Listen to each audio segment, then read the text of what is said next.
Assalamualaikum warahmatullahi wabarakatuh.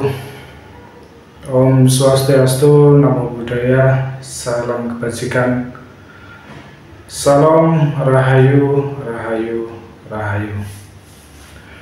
Jumpa lagi dengan saya Mas Kumambang di channel Mas Kumambang. Kali ini saya akan mengulas tentang Sabdo Pandito Ratu. Sabdo Pandito Ratu itu sebenarnya apa sih? Sabdo Pandita Ratu yaitu ucapan seorang raja.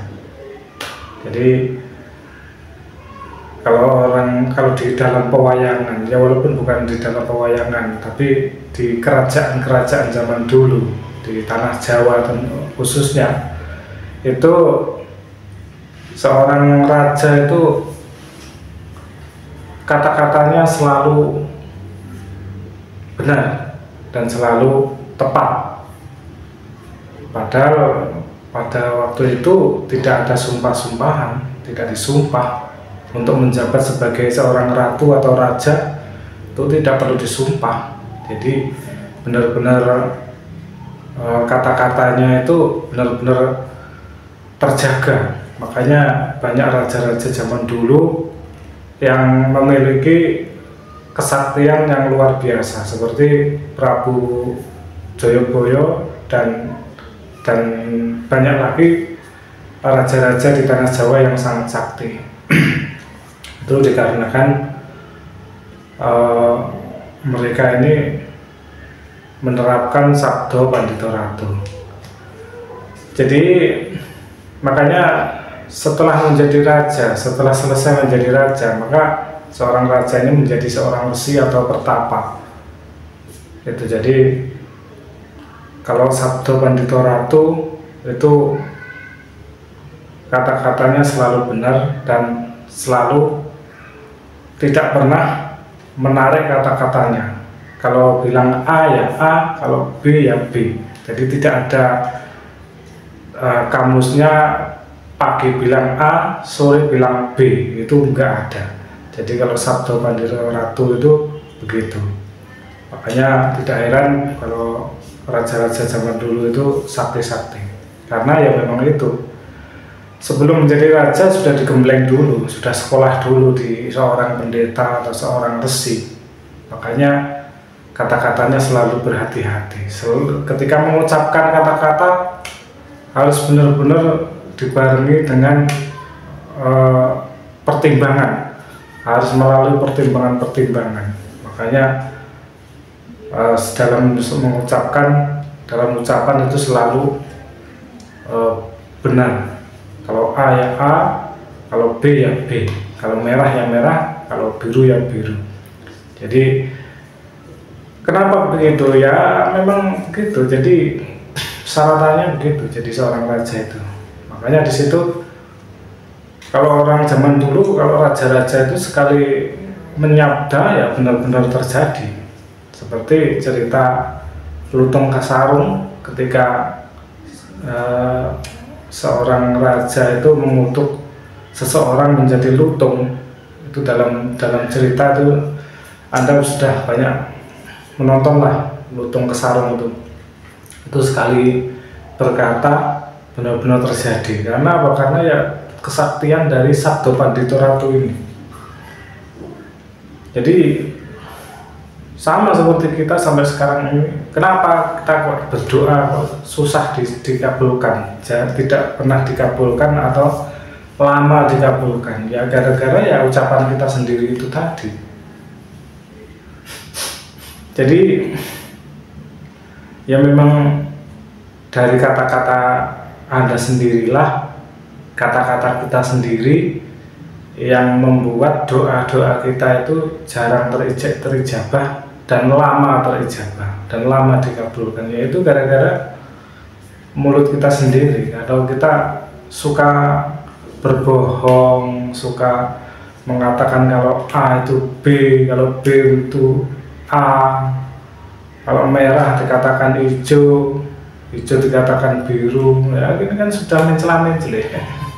Makanya kita berdoanya tidak pernah dikabulkan, jarang dikabulkan karena kita ya itu tadi dari kata-kata kita sendiri, ya itu semua orang lah kalau sekarang itu. Makanya orang sekarang itu nggak ada yang berdoa langsung dikabulkan, nggak ada itu, kecuali wali ya. Kalau wali ya kalau berdoa ya dikabulkan. Kalau kita ya berdoa sampai nangis-nangis ya paling lama juga dikabulkannya, ya gara-gara kan ucapan kita sendiri. Makanya sebenarnya kalau ingin doa kita dijabah, keinginan kita selalu terpenuhi, selalu dipenuhi oleh Allah, oleh Tuhan kita, ya itu ya kita harus menjaga ucapan-ucapan kita. Dari ucapan-ucapan kotor, ucapan yang tidak ada faedahnya, ya kan begitu. Makanya saya mengulas di sini Sabdo Pandito Ratu, yaitu sabdanya seorang raja atau ratu itu tidak bisa diulang, tidak boleh diulang, dan tidak boleh ditarik kembali. Sabdo Pandito Ratu, sabdone ratu ora kena tan kena wala-wali. Jadi sabdanya seorang raja, kata-kata seorang raja itu tidak boleh ditarik kembali, tidak boleh berubah. Itulah sebenarnya Sabdo Pandito Ratu itu.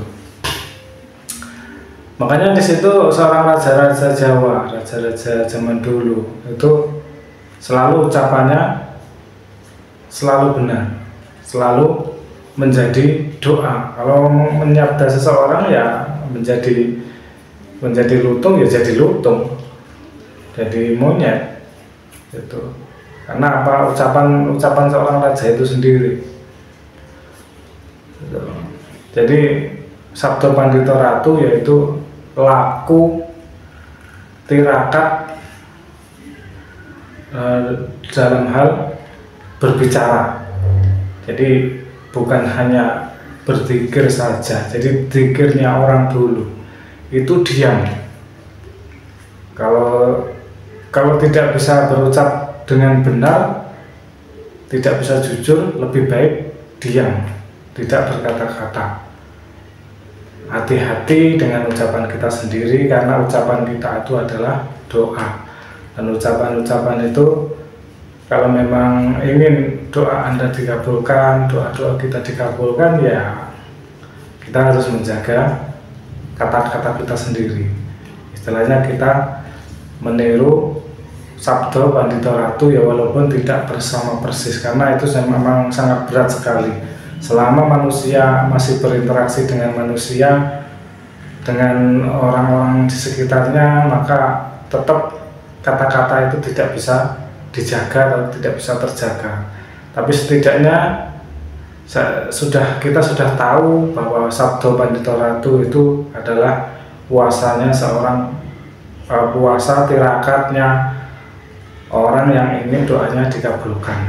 Kalau Anda ingin doa-doa dikabulkan, jaga lisan Anda, jagalah lisan kita, jangan suka berbohong, jangan mengucapkan A, B dibilang B, B dibilang A, jangan.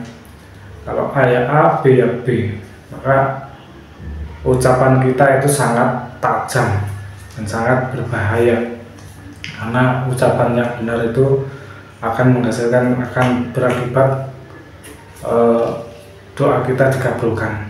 Makanya hati-hati kalau sudah memiliki Sabdo Pandito Ratu, sudah tahu apa artinya Sabdo Pandito Ratu dan sudah menerapkannya, hati-hati, karena ucapan Anda akan benar-benar terjadi.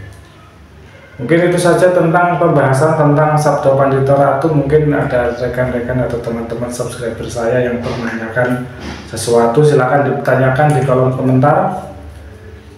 Nanti kita akan bahas bareng-bareng dan kita belajar bareng di sini. Makanya silakan tanyakan apa yang ingin Anda tanyakan, insya Allah akan saya jawab apabila saya jawab, tentunya dengan video, dengan narasi video juga tentunya. Oke, terima kasih telah menonton video saya. Apabila Anda belum subscribe channel saya, silakan di subscribe agar Anda tahu perkembangan channel saya ketika saya mengupload video. yang bermanfaat. Apabila video ini bermanfaat, silahkan dibagikan kembali. Akhirul kalam, wassalamualaikum warahmatullahi wabarakatuh. Rahayu, rahayu, rahayu.